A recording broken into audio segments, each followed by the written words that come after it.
Hello everybody, today we are learning to make an easy vegetable pulao or tahiri as it is called in India. It's a good food to put together when you're in a rush because you can use some of the staples you have in the house. My mom always did that on a busy day. We would eat this coming out warm from her kitchen and enjoy it every time. So I want to share that with you. You can make it using some of the staples in your house. I have some rice soaking over here.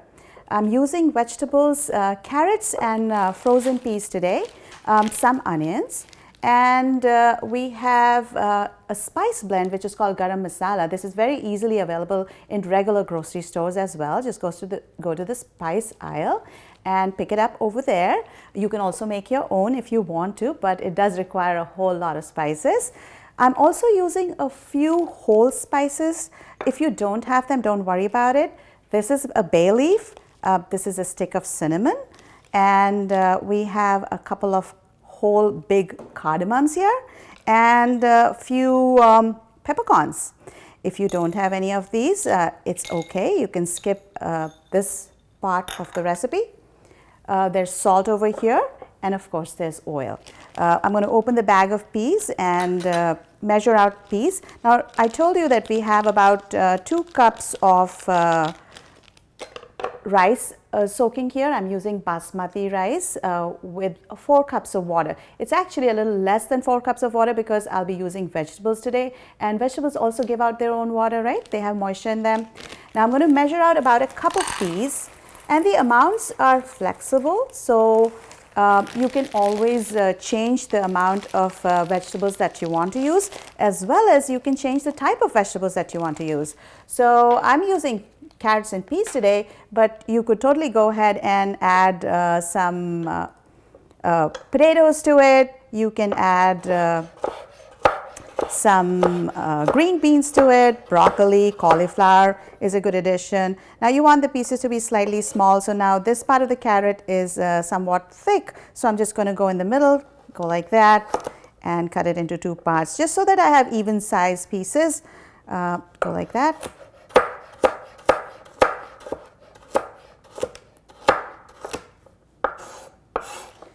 Go in like that, make a tunnel, put the knife through. I hope you're able to see this well. I'll move this to the side. Make it lie down flat. Anything that's round, you want to make it lie down flat, and then go in. Remember to use your claw grip. Hold the food in a claw and run the knife through it. Keep moving your claw back. So here's some more carrots to use. I want to slice the onion. You want the onion in slices. So start by cutting this end of the onion first. Okay. I have a trash can set up right here. You don't want to cut all of this end, the root end. You want to save some of it, but I'll go in and get a little bit off like that. Keep it flat now and make a tunnel. Go in the middle like that, and remove the first outer layer of the onion. You want to remove the dry skin of the onion. Like that. Keep the flat side down and go ahead and slice it. So you'll see why we keep the root end intact a little bit. Just hold it like this and go in and slice the onions. So if you cut away the root end, what happens is the onion opens up and then it's difficult to get the slices. Now I can always go back and cut the root end off, and once I throw that away, you'll see that we have the slices of the onion. You can slice them thin or thick. You're going to put them in the oil and they're going to caramelize and make the dish very flavorful. So here's our onion. I'll do the second one too.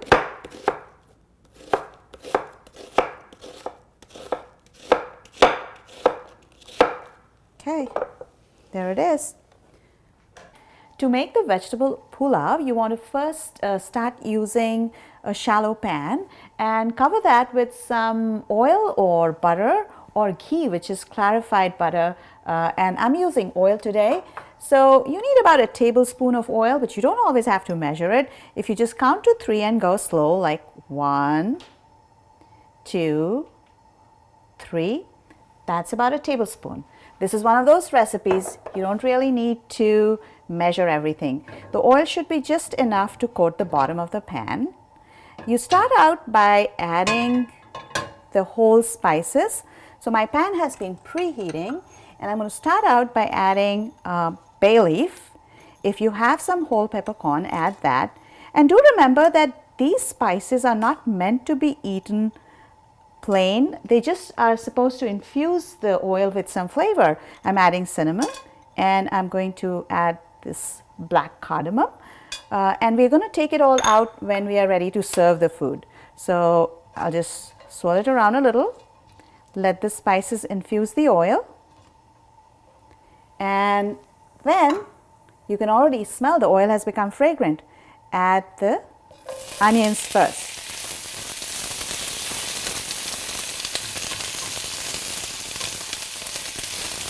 Now it's a good idea to add a pinch or two of salt when you're cooking the onions, because that will make the onions cook faster. The onions give off their moisture and start caramelizing. Caramelizing the onions really gives the food a sweet flavor. So onions have natural sugars in them, and the sugars will start caramelizing when you cook the onions down. So we'll have to wait a few minutes for the onions to caramelize. Often after you make this recipe a few times, you'll figure out that you really don't need to do a lot of prep work in advance. You can just preheat the pan and cut the onions first while the pan's preheating. Add the oil, add the onions and spices, then go ahead and chop some of your vegetables, and you can totally do the whole recipe while the pan is on the stove. It just takes some practice to do that, but it's so much more efficient. So look for doing your work more efficiently, saving some time as you become a more experienced cook.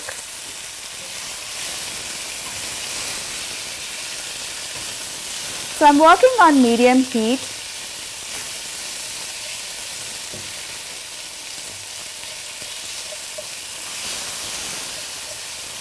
This will take about 3 or 4 minutes.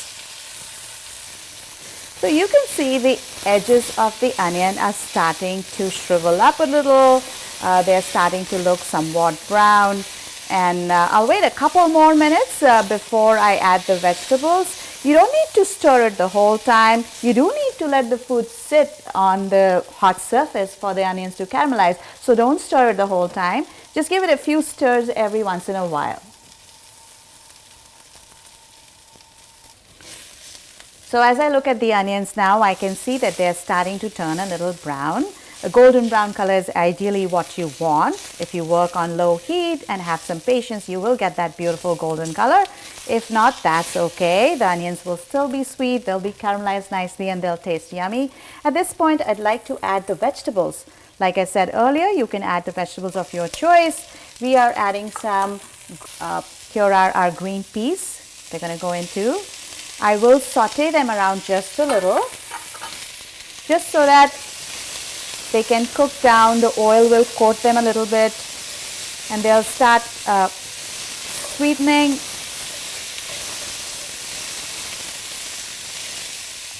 So I'll stir the peas and carrots around just so that they can start to cook down and the oil can coat them a little bit.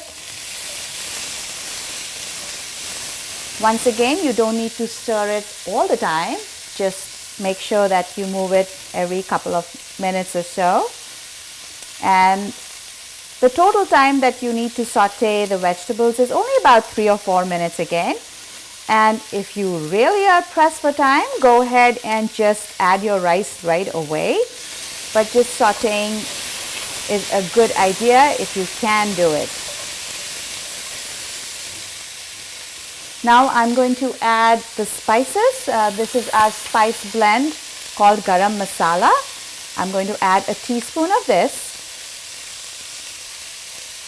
And I'll add 2 teaspoons of salt. So remember, I have 2 cups of rice. So approximately 2 teaspoons of salt, and you can always adjust the amounts according to your liking. Stir this around.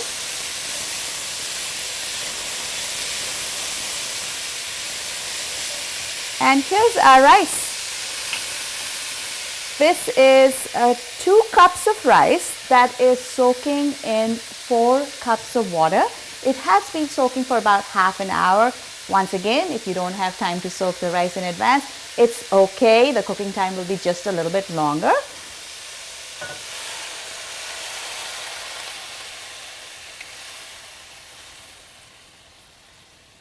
So I'm adding the rice that has been soaking in water.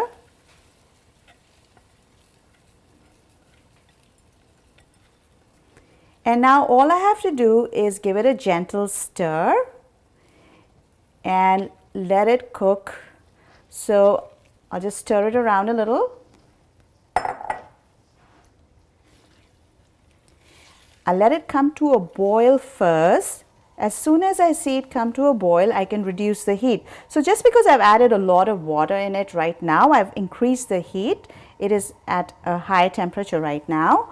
I'll just wait to see some bubbles over it, and as soon as I see the bubbles, I'll put a lid on it and reduce the heat to a medium heat. After that, all I have to do is, in a few minutes, I have to come back and take a look at it and maybe give it a gentle stir. You don't want to stir it too hard because you're going to break the pieces of rice there. You want the rice to be nice, separate and long. So you don't stir it around too much once you've added rice to it, but maybe once during cooking you want to come in and give it a stir. So I'm waiting for the bubbles to rise up a little just to see that the cooking process is on, and all I have to do is put a cover on it and move away from it for about maybe 10-12 minutes is all it's going to take. Just I have to come back and check it in 5-7 minutes or so. So it is. I can see that the sides on the edges are starting to bubble. So I'll bring the heat down now. Otherwise, the rice and the water from it is going to start overflowing. So I'll turn the heat down to medium and I'll just put a cover on it. And I'll come back and take a look at it in about 10 minutes or so. So our rice has been cooking on medium heat for now. I just want to give it a quick stir. Look at how it looks now. And I do see some moisture at the bottom, so it's going to take about 2 or 3 more minutes probably. I'm just giving it a very gentle stir. Not a lot of stirring there because you don't want to break the rice. Okay? I'll put the cover back on and come back and take a look at it in about 3 or 4 minutes. So here it is, our vegetable pulao seems to be ready. The water has absorbed into the rice. I can see that each grain of rice is separate. The vegetables are giving it a beautiful color. We do need to take out the whole spices from it before you serve it, because you don't want your friends or even you to bite into a bay leaf or a big cardamom. That won't be too fun. I'll move it over here and serve it. Steaming hot rice full of vegetables. Let it cool down a little before you eat it, and make sure you definitely fish out the whole spices that you've added to this. So here it is. I have to try it to check if the salt and the seasoning is okay. If you get any whole spices in your bowl, take them out. And sometimes we also garnish it with some fried onions, either store-bought or homemade. I just want to take a spoon of it to try it so I can tell you how it tastes. So here it is.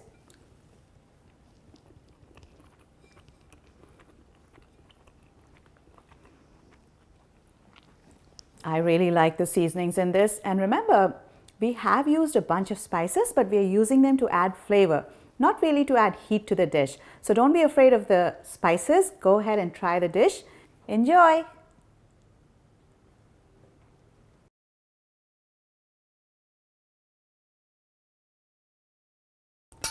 To make the vegetable pulao, start first by rinsing some rice. So I have basmati rice here, which is a very widely used rice variety and a very popular one all over the world.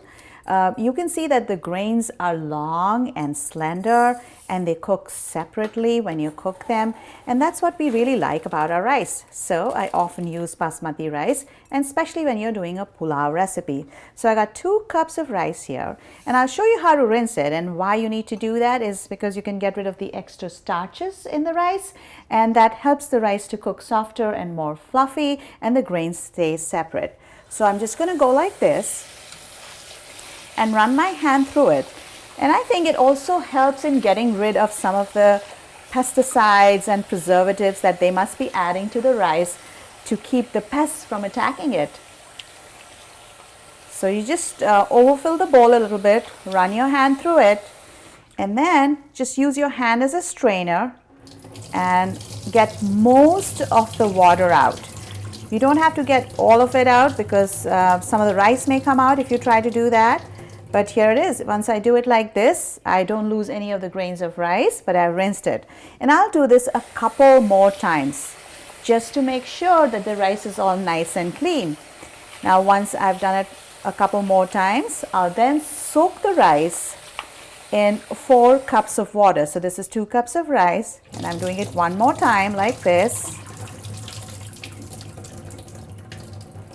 And now using the same measuring cup, I'll just soak it in 4 cups of water. So here's 1, 2, 3,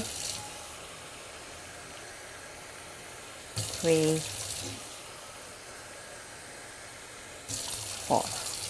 Just put it aside and use it after about half an hour.